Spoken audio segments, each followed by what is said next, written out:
Well, it's a dangerous fight. Yeah. Because Joshua's going to try to make an example out of him, for sure. And will. And will. I mean, Anthony Joshua is one of the biggest one-punch KO artists ever. Yes. I mean, he's a one-punch night guy.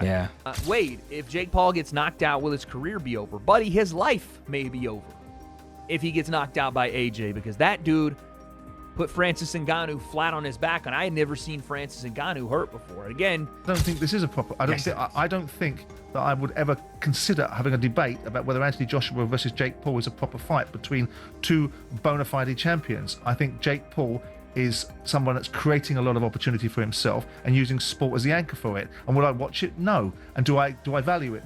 Joe Rogan cautions that by even thinking about a fight with Anthony Joshua, Jake Paul is entering very risky terrain. Joshua is one of the strongest boxers of this generation and an Olympic gold medalist, Rogan emphasizes.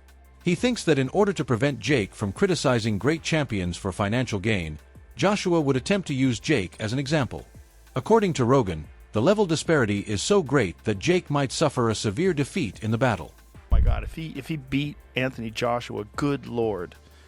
Good Lord. I mean, that's a big if, right? I mean, Anthony Joshua, I do not Olympic gold Yes. medalist, former heavyweight champion of the world. What he did to Francis Ngannou, I know. good Lord. Yes. Do you want that smoke? Yeah, I just think it's all about the promotion or whatever. I have no idea what the actual motivation is for that fight's not competitive at all. Well, it's a dangerous fight. Yeah. Because Joshua's going to try to make an example out of him, for sure. And will. And will. I mean, Anthony Joshua is one of the biggest one-punch KO artists ever. Yes. I mean, he's a one-punch. The host of the Wade Concept podcast, Wade Plemons, forcefully warns Jake Paul that confronting Anthony Joshua puts him in danger of suffering severe physical violence.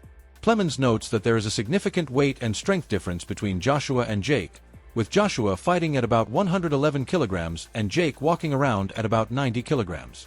He highlights that choosing bouts for amusement is one thing, but competing against a seasoned heavyweight champion with Olympic experience is quite another.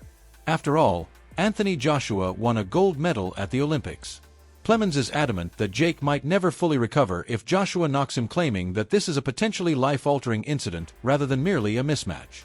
He feels that Jake is unaware of the true risk he is facing because of his desire to fight for money. in making this fight, one, yes, that's the former heavyweight champ. Why is he fighting Jake Paul? And two, why is Jake Paul putting his health and well-being on the line? Because someone asked me on Twitter, Wade, if Jake Paul gets knocked out, will his career be over? Buddy, his life may be over if he gets knocked out by AJ, because that dude put Francis Ngannou flat on his back, and I had never seen Francis Ngannou hurt before. And again, it's boxing, not MMA. Jake has a little more experience, but we're talking about a massive size difference. AJ's still relatively young and still relatively got something left in the tank, and he's only fought the world-class guys for the last 10 years. This would be Jake's not only hardest fight, most dangerous fight of his career. If Jake is doing this, it could signal the last one. I'm not even joking. This could signal Jake being like, I'm having one more of these and I'm out. Because where do you go from Anthony Joshua? We'll get into that part in a second, but the Netflix thing. We know that Anthony Joshua is an exclusive fighter to DAZN. Eddie Hearn has stated that multiple times. AJ, I'm pretty sure, even has a piece of DAZN. I could be wrong about that, but he signed a mega deal years ago with them. So for this fight to take place on Netflix would mean DAZN would say, you can have one of our biggest cash draws, and I may be in a revenue share thing, or maybe Netflix pays them some money, but you can have our biggest cash draw, and we don't have an affiliation with it. That seems a bit unrealistic. But having said that, this isn't a report from anybody in the camp. This is not MVP saying it. This is not Eddie Hearn saying it. This is Mike Coppinger, who I guess has talked to people in the camp.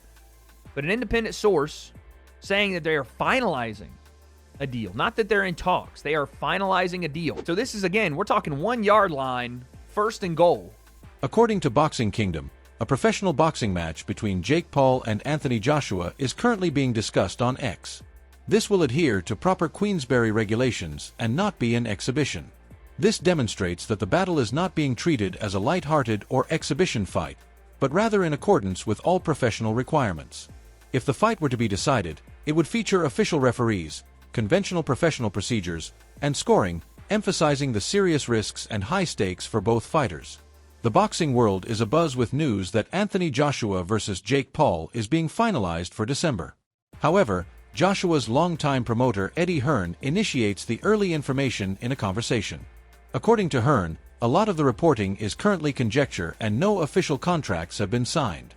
Meanwhile, seasoned boxing and mixed martial arts journalist Ariel Helwani speculates that something is going on behind the scenes because so many people are discussing the fight. According to Helwani, when rumors get this much traction, they frequently allude to an actual event, either near the end of this year or the beginning of the next. Thus, despite Hearn's warning, Helwani is still optimistic that the bout might happen sooner rather than later. Joshua and Jake Paul are finalizing a deal for a heavyweight fight on Netflix in December in Miami. Sources tell Ring Magazine Paul steps up massively to fight the former heavyweight champion after his exhibition with Gervonta Davis was canceled. Major props to Paul. So there you have it. In the midst of all this, I did reach out to Eddie Hearn, as did Gareth, and he said, "We have spoken, but nothing close, and I doubt he would be so crazy." He being Jake. I then asked him, "Would you say this report is premature?" He said, "Absolutely."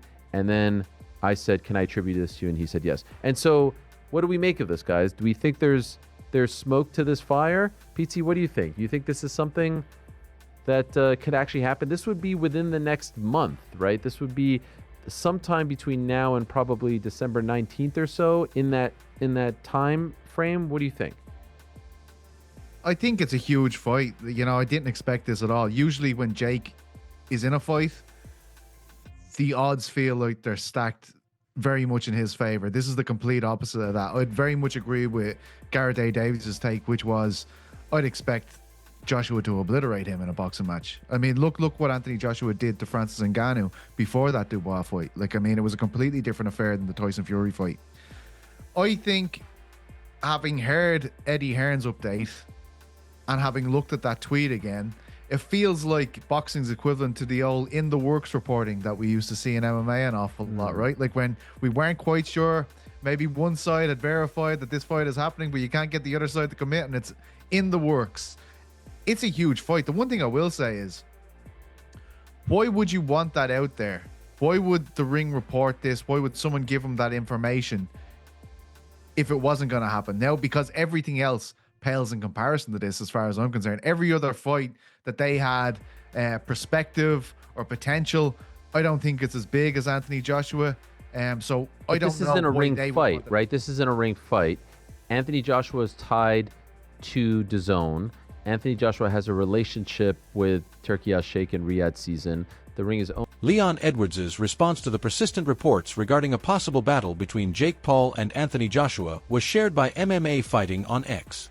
Edwards stated that the bout must be rigged or something if AJ doesn't eliminate him in 1 or 2 rounds. His remark draws attention to the two fighters' stark differences in strength, skill, and experience. Edwards suggests that any lengthy fight would be unexpected and that Joshua's domination is predicted. The response from a prominent UFC welterweight champion highlights how dangerous and serious the bout would be, as well as how many people don't think Jake Paul can handle Joshua's strength. Seeing this fight's in the works, Anthony Joshua versus Jake Paul, as a Brit, how do you evaluate? I've just seen that. Someone just told me about that. That's mad. Fair play to Jake Paul, first of all, for taking it. But if Asia doesn't knock him out in like 1-2 rounds, then I feel like the fight must be fixed or something, because I'm going to Anthony Joshua, obviously, for the KO. So yeah, when is it, you know? It's going to be next month they're working towards. Oh yeah, sick. Yeah, I'm going AJ for the win. Cheers. Former MMA heavyweight champion Francis Ngannou, now a boxer, was brutally knocked out by Anthony Joshua. This demonstrated that Joshua's strength and heavyweight ringcraft are genuine. Jake Paul talked about taking on Ngannou, which was a risky decision given Francis's reputation for being dangerous. However, the topic of discussion has now turned to Joshua, who poses perhaps an even bigger threat. Now that Ngannou has been knocked out, Jake is facing a fighter who has consistently shown that his size, speed, and heavyweight expertise make him a formidable opponent. To put it another way, Jake is pursuing a man who vanquished Ngannou, a risky venture with tremendous potential rewards. Jake Paul versus Francis Ngannou was the matchup that was taken into consideration during the preliminary stages of negotiations. But Francis openly rejected the proposal, calling it insulting and stating that he wouldn't waste his time on a crossover boxer influencer. with Jake and everything's wrong with Francis. He can go with Francis. So now all of a sudden you start satisfying both ends of this. Okay. So when that falls through, the rumor is that Francis and Jake are still in talks. Even though Francis did not come through on the event he was offered and the date he was offered, MVP and Netflix may be willing to reschedule everything and still make him part of it. And Francis' big statement was just, hey, this doesn't make sense. No, it's not what I'm looking for. Doesn't make sense. Okay. That's not my business. I can't be mad at Francis for that. That just cost Francis a once-in-a-lifetime opportunity. That just cost Francis life-changing money. I can't be mad. If I'm mad at Francis, then I got my way. He cut off his nose to spite his face. I can't be mad at him. He's already been punished. What good does it do me to be mad at him? All right. Well, then you bring in Joshua. Joshua shows you how it's done. Right? Joshua and Francis are not remarkably comparable. I mean, not only did they box, they're not remarkably comparable, but in the world of boxing and just the accomplishments, I mean, you take Joshua Benson, an Olympic finalist, for goodness sakes, right? Just like lifelong, very well known. Multiple generations of boxing ties. You know, go all the way back to Klitschko. Go all the way back. You couldn't go before Klitschko was there first, but you go all the way back to Klitschko. Anything that has ever happened in the sport of boxing says you can tie Joshua to. And he's a professional, and above everything else, he's a real boxer. So if he is to say something makes sense, then it makes sense. Right? If you have Joshua's opinion of does this make sense to... Now, none of us know what sense means. We don't even know if he's spelling it with an S or a C. None of us can define or tell you what this means. It makes such little sense that Francis can't even tell you why it doesn't make sense. But again, I can't be mad at Francis. He already pissed down his own leg. So, but if you could have Francis's opinion of what in the world of boxing or combat or money or business or sport makes sense, like Francis's level of success is not remarkable.